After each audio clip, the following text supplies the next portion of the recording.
The underground sit-in at Impala Platinum Bafokeng-Rasimone mine has entered its third day. The company says operations at the shaft remain suspended. Impala says it has opened more exit routes with more than 60 workers resurfacing overnight. Over 2,000 mine workers are believed to still be underground. The National Union of Mineworkers in Rustenburg says its members are demanding pension payouts after the mine was bought out by Implats. Let's get the latest on the story. Newzroom Afrika's Nqobile Madlala joining me now live from the Northwest mine. Nqobile, very good morning to you.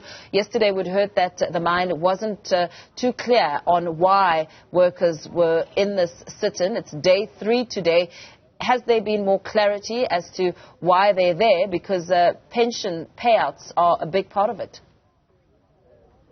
Well, yes, Paul, that is in fact correct. That is part of the issues that they're highlighting. But at this very point, we are understanding that there are negotiations that are still ongoing between, of course, NUM as well as the mine itself. So we understand that NUM has already arrived in the area. The chairperson himself is already here. So those are going to be details that we will get shortly from the chairperson. But at this very moment, Paul, what's very interesting is that on the ground playing out now is that families are starting to be concerned. It's day 3 of these workers still stuck underneath the ground, and most of them haven't had any food, any water, and so on. So their wives have taken upon themselves to come here and also vent out how they feel about what's taking place here. And of course, because this is family to them, you can imagine the frustration that they're currently facing.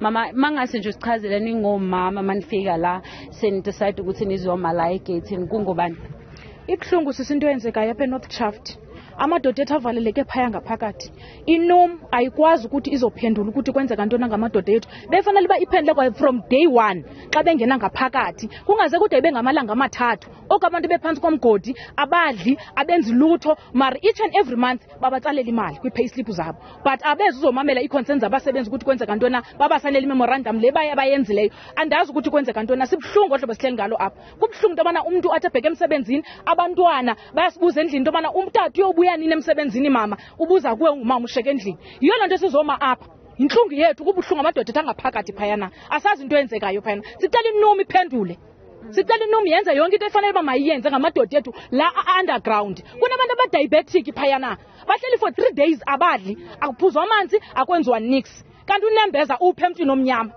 unembeza uphe emntwini omnyama sicela usiphendule numi manje mama njengoba uthi inuma ayiphendule ngena bazama nje nabafonela hlambe kwenzakalani inuma isuka apha sisingoku ifikile ngemoto behambe ngemoto enkulu bafika bema apha khange kubekho noyiwani basuka babalekisa imoto abasiphendule mana kwenzeka ntoni ngabantu bethu abaphanga phakathi basishiye apha simile bifikile imoto enuma imitse apha kule ndawo ifika yafuna uvulela igate ayivulanga gate yasishiya apha xa ibingabanye abantu abakwazi ukuthi bacingele abasebenzi ngebexelile bathi no siyoyilungisa indaba yabasebenzi ngaphakathi abakhulumanga lutho so sibhlungu sisikakhulu sibhlungu obaba mabehambe ekhaya bake bachaza ukuthi khona into abangekho happy ngayo mhlambe njengoba bengena ngaphansi odada bachaza indaba yemali ukuthi intontoni kufuneke besanela imali zabo kwathini so owami utata endlini mzawuthatha ngowami khange bekanti ube straightforward ukuthi izawube kanti yenzeka i-strike esenzekileyo so ndibone sengasabuyi umuntu ngo 4 o'clock on Monday until today okoko ke phansi komgodi na izolo bendilapha nanamhlanje niselapha basephansi komgodi bale siyacela bethu nimamele izikhalezo zabantu zamadoda ethu siyacela enkosi sisi siyabonga kakhulu mama I mean we've heard from our mama just explaining to us how difficult the situation is, especially for families, as well as the fact that these are their husbands. We heard you also speaking to the group here and trying to address them in terms of what is the way forward now. Could you perhaps explain to us what is the plan now?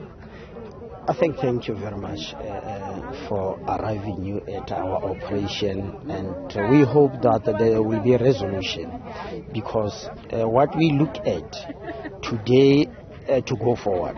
Yesterday we are called by the security, and from there they were willing us maybe to intervene or maybe to bring a solution what can happen on the day. But up so far they said they will call us, and we are still here because we should engage with them, or we should maybe clarify the memorandum in a way that, as I am also an employee, I am also in a concern of what is happening, and I know what the people seek on their memorandum. Are you also affected? Were you supposed to be working today? Yes, I'm also affected because I'm the first person to be suspended after the meeting of NUM. And since the 30th, I've been suspended and I've been out from the operation.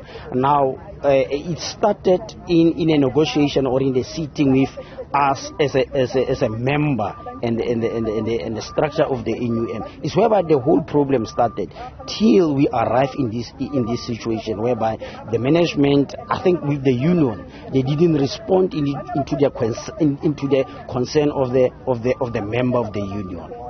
And as a structure that is suspended, what are they suspending you for?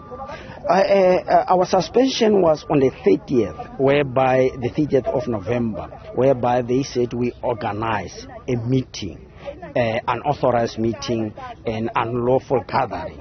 Is whereby the suspension started that day on the 30th of November. Thank you very much for speaking to us, sir. Well, as you can hear, there quite different emotions. One losing a job, the other one concerned about the family that's underground. You could clearly hear from a voice that they're very frustrated, calling on the fact that NUM needs to make a difference and speak to the families. We ourselves witnessed earlier when the car did park in here, and the people were quite aggravated by the fact that NUM had not responded according to the way that they wanted them to respond. As a result, there was a bit of conflict, causing the NUM car to then just speed out of here. And this is what the lady's explaining, that nobody jumped out to speak to them and sort of speak to the issues that they are faced with. They have not seen their husband, their brothers, and so on for quite a long time. It's been 3 days. They're worried about those ones that are in chronic medication and have chronic illnesses and so on. And this becomes a health issue and a health hazard. And this is what they're concerned about. And of course, these are some of the people that are part of those 2,000 workers that are in these two shafts that are currently underground. We will find out more from NUM in terms of what is really going on and what are they going to do for the workers. Has there been any more, word from the mine itself? I mean, I do understand that they've opened more exit routes, but in terms of more further communication, what have you heard? At this point, Paul, we haven't heard anything. We've just been communicating with NUM, which also said to us they will speak to us in the next hour to sort of give us more idea in terms of what's going on. But we are going to still reach out to the mine and hear what they're saying with regards to this strike or illegal strike, as it has been said, in terms of how this affects the operations as well, because you will remember that it's a number of people that are still here that are not working and haven't gone to work. So that must affect the amount of work that needs to be done, as well as their finances in a sense. But we will continue to reach out to them to hear that more and more. Absolutely. Let's leave it there for now. Nqobile Madlala on that developing story. Of course, we will continue to bring you up to speed with the latest throughout the course of this morning.